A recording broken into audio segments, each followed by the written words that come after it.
One day, you may recount grand tales. They will never welcome a woman as one of their own. They hold at this house, and we among it. Spring falls short.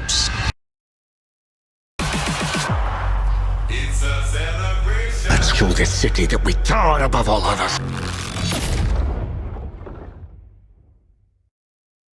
Une nouvelle page de l'histoire va s'écrire avec Maison d'Achour, l'histoire qui s'écrit sur le sable de l'arène. Aujourd'hui, je vous retrouve pour l'analyse de ce trailer que j'ai visionné hier. J'ai sélectionné quelques images, vous allez voir, intéressantes pour parler.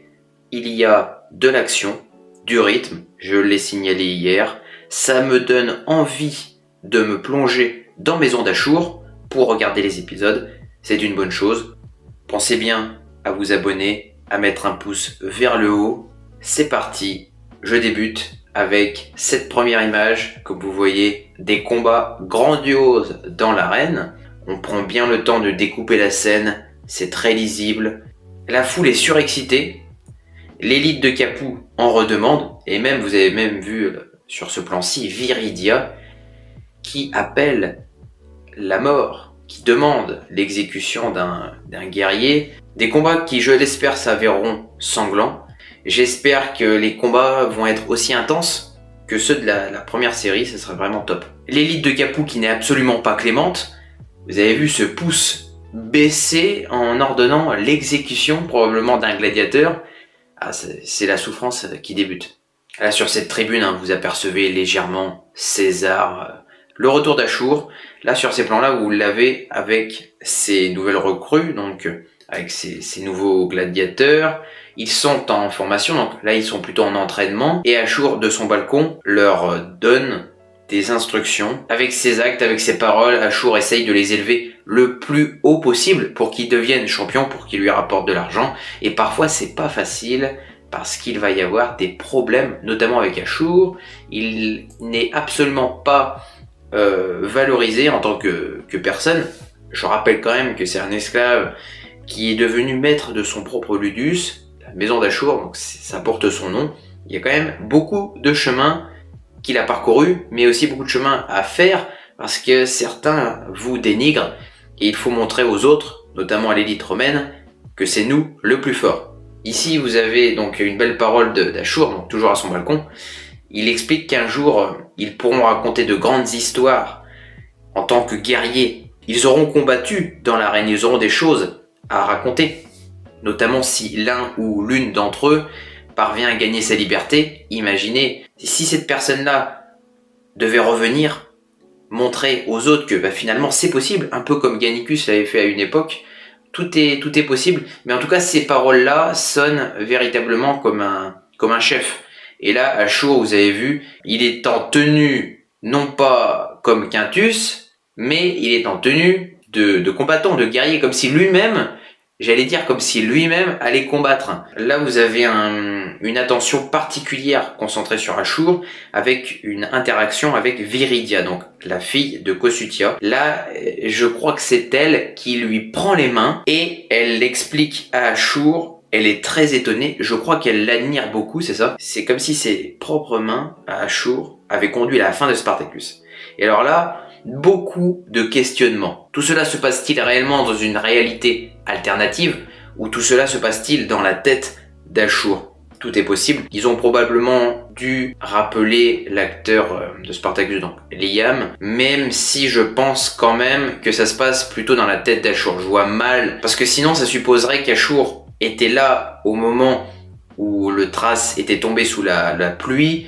Là, à mon avis, c'est lui qui se projette. Ces scènes-là, par contre, font extrêmement peur. Vous avez vu le Thrace qui tombe sous les coups de lance, donc la fin de la guerre des damnés, et Achour qui lui porte lui-même une lance. Ça réécrirait un peu l'histoire, dans le sens où normalement, ce sont les soldats romains qui entouraient Crassus, qui avaient éliminé le Thrace, même si personne ne sait si le Thrace est mort sur le champ de bataille ou s'il a été évacué, mais là vous avez Achour comme si lui avait la propre gloire de la mort d'une légende. Beaucoup de questionnements sur cette scène-là. Je vous avoue, j'ai quand même hâte de voir en quoi consiste cette scène. Si elle est bien en raccord avec la scène de Viridia et Ashur, ça pourrait être un rêve. Alors Gabinius, lui, il fait partie des élites romaines, et là vous l'avez en face d'Ashur. Il lui explique, Gabinius, que Ashur a un statut maintenant très élevé, passe d'esclave, comme je vous ai dit, à maître d'un ludus, qui va avoir l'avantage sur l'autre, qui va dominer l'autre aussi, autant par les paroles que les actes. Là, je pense que Ashur s'est fait un ennemi. Ces plans-là me font écho tout de suite à la série d'origine de Spartacus. Vous avez Ashur qui, probablement dans son propre ludus, à moins qu'il soit invité ailleurs, normalement c'est dans le ludus de Ashur. Plusieurs gladiateurs que je reconnais, Tarchon, au lointain, mais alors vraiment à l'arrière-plan, Ephésius,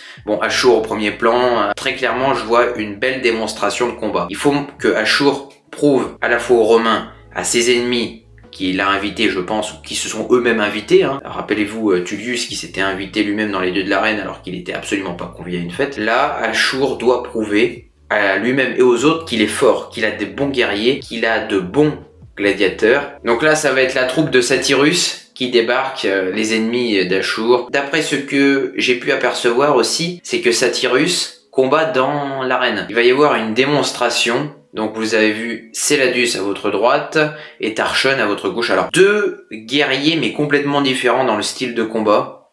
Tarchon qui a plus le glaive et le bouclier, là où Céladus a vraiment deux glaives, des protections quand même au niveau des bras. Là ils sont, je pense, dans un réel entraînement. Ça m'étonnerait qu'ils aient des glaives de bois. Comme je vous dis, il faut impressionner, il faut tout de suite montrer sa force. Qui aura le dessus sur l'autre? Alors je pense pas que ça soit un combat à mort, je pense que ça serait plutôt une démonstration vraiment, mais ne sait-on jamais. Pour compléter, je voulais aussi faire le parallèle avec cette scène parce que vous voyez quand même deux frères d'armes combattre dans l'arène, Tarchon et Céladus. Et c'est pas, je pense, évident pour eux, nous l'avons bien vu même avec la première série. Est-ce que je dois sauver un frère d'armes qui est en train de largement se faire dominer sur le sable? Est-ce que je le laisse mourir sous mes yeux? Céladus qui me plaît dans sa façon de combattre, moi ça me rappelle totalement un Gannicus. Alors ici nous avons un Ashur qui est très en colère. Il est entouré de ses gladiateurs. Je pense, alors je m'avance un peu, que nous sommes sur la Via Appia. Son arme dans sa main droite va lui servir à fracasser le crâne de son ennemi. Nous savons qu'Ashur, quand il est en colère, il n'a aucune limite, et quand Ashur, nous ne pouvons plus le contrôler, un Ashur incontrôlable, c'est quand même un danger pour ses opposants qui est colossal. Il est en train, je pense, de se débarrasser soit d'un esclave qui lui a désobéi, soit d'un leader romain qu'il est obligé d'éliminer parce qu'il l'a énervé et aussi pour servir d'exemple, pourquoi pas. Vous le savez, la maison d'Ashur va accueillir deux grands personnages qui sont César et sa femme Cornelia. Ces personnages-là représentent un vrai danger parce que je pense qu'ils sont mentalement plus dangereux qu'Ashur. Ils ont, je pense, des coups d'avance. Ils ne sont pas là pour enfiler des perles. Ces gens-là, ils vont te le faire comprendre. Ces deux-là, il faut qu'ils soient tout de suite dangereux, tout de suite imprévisibles. Il faut que, dès leur première apparition, ils imposent la crainte et surtout une imprévisibilité dans leur façon de penser, moi que j'attends. Parce que tu peux pas en fait amener des personnages aussi dangereux, surtout chez Ashur, et il doit absolument se passer quelque chose, quoi. Vous les voyez ici au balcon, donc admirer probablement les gladiateurs en entraînement ou une démonstration.